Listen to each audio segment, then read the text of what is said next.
ইচ্ছে থাকলেই মানুষ অনেক কিছু করতে পারে। সারাদিনের ব্যস্ততার মাঝেও একটা ফোন করতে পারে, মেসেজগুলো দেখে তার উত্তর দিতে পারে।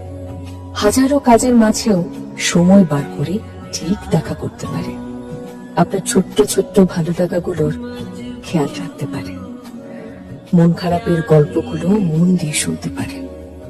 যতটুকু গুরুত্ব পাচ্ছে অন্তত ততটুকু গুরুত্ব সে ফিরিয়ে দিতে পারে।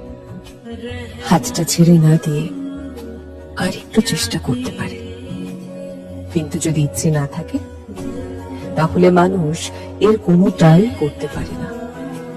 নিজের অনিচ্ছাকে বিভিন্ন বাহানার মোড়কে মুড়ে সে আপনাকে যে এনে দেবে, তার নাম হলো অবহেলা।